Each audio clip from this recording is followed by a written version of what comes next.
Dan kami mulakan dengan berita membanggakan yang dilakar atlet olahraga negara di pentas antarabangsa. Atlet muda negara Muhammad Azim Muhammad Fahmi menjadi tumpuan apabila berjaya mencipta rekod baharu kebangsaan 100 meter dengan catatan 10.09 saat. Beliau melakukannya pada kejohanan olahraga dunia bawah 20 tahun di Stadium Olimpik Pascual Guerrero, Colombia awal pagi tadi. Pelari berusia 18 tahun itu memadam rekod lama 10.18 saat yang dicipta bekas jaguh pecut Asia Tenggara Khairul Hafiz Jantan pada Sukan Malaysia Sukma 2016 di Kuching, Sarawak. Catatan 10.09 saat dilakukan Muhammad Azim dalam aksi saringan acara 100 meter yang menyaksikan beliau muncul pelari pertama melintas garisan penamat dengan mengejutkan atlet Jepun berusia 19 tahun Hiroki Yanagita di tempat kedua dengan masa 10.24 saat. Muhammad Azim dan Yanagita masing-masing mengesahkan tempat ke separuh akhir yang dijadual berlangsung awal pagi esok.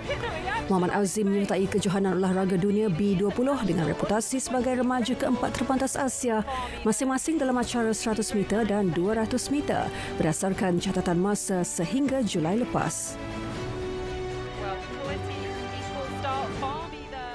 Aksi Sukan Para ASEAN di Solo, Indonesia. Juara Paralimpik 2 kali Dato' Abdul Latif Romli meneruskan penguasaan di tamasya tersebut apabila merangkul pingat emas dalam acara lompat jauh T20 masalah intelektual hari ini. Itu juga adalah pingat emas keempat berturut-turut diraih beliau dalam penyertaan Sukan Para ASEAN. Atlet berusia 25 tahun berasal dari Perlis itu mempamerkan kehebatannya dengan lompatan sejauh 7.20 meter di Stadium Manahan untuk memastikan beliau membawa pulang emas dalam setiap penampilannya sejak edisi 2013 di Myanmar.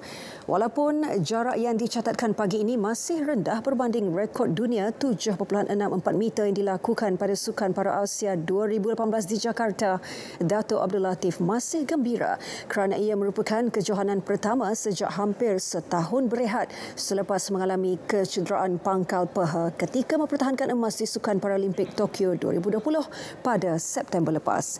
Pingat perak acara tersebut turut menjadi milik wakil Malaysia Zulkifli Abdullah yang mencatat lompatan sejauh 6.43 meter, manakala gangsa diraih Suhairi Suhaini dari Singapura dengan catatan 5.78 meter.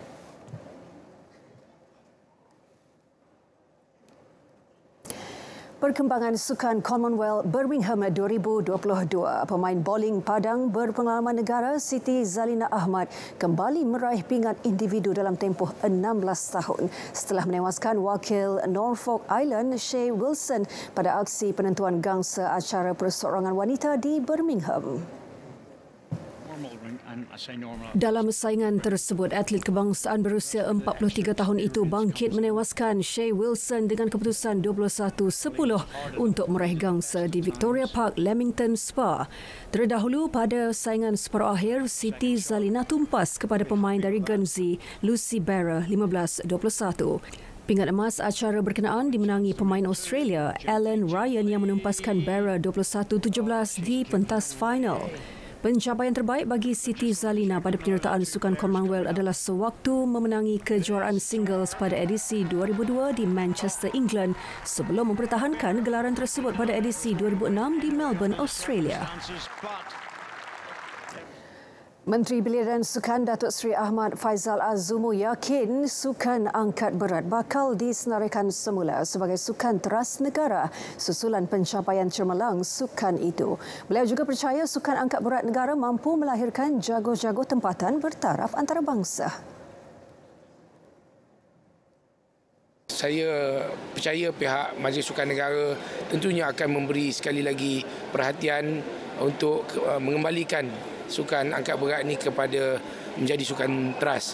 Saya sendiri sebenarnya telah melawat beberapa tempat latihan para atlet angkat berat ini dan saya mendapati agak terkebelakang fasiliti yang kita ada. Pada 2017, sukan angkat berat menjadi antara 3 sukan yang digugurkan daripada senarai sukan teras negara susulan prestasi yang semakin merosot.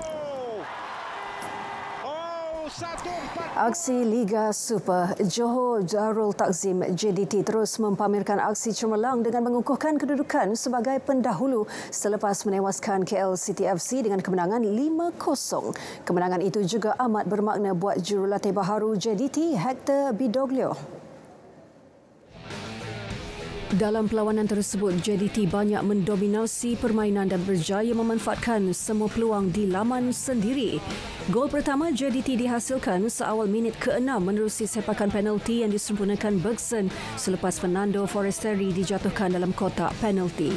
Bergson sekali lagi menewaskan penjaga gol lawan Kevin Mendoza dengan jaringan gol keduanya pada minit ke-24.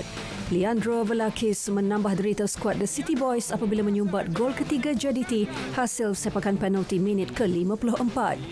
Baki dua gol JDT diperoleh menerusi Fernando Forestieri pada minit ke-70 sebelum rembatan Safawi Rashid dari luar petak penalti melengkapkan jaringan tuan rumah pada minit ke-83.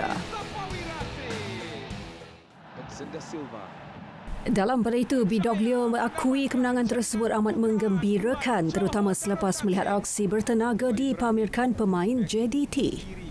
Y lo vamos a tomar con la seriedad que se merece, sabiendo que es un partido que tenemos que salir a ganarlo, a ser protagonista y a tratar de seguir creciendo.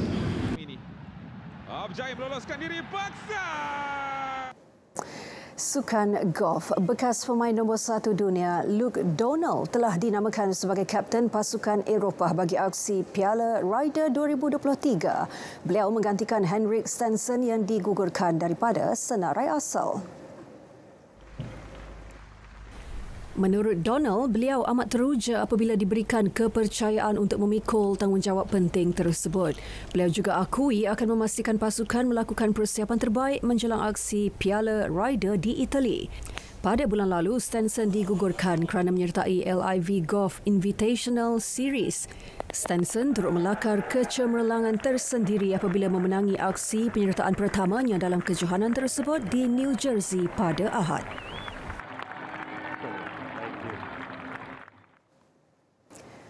Baik, berita tengah hari berakhir di sini. Dapatkan perkembangan sahih sepanjang masa melalui portal berita RTM di berita.rtm.gov.my. Saya Hazel Deswan, salam keluarga Malaysia.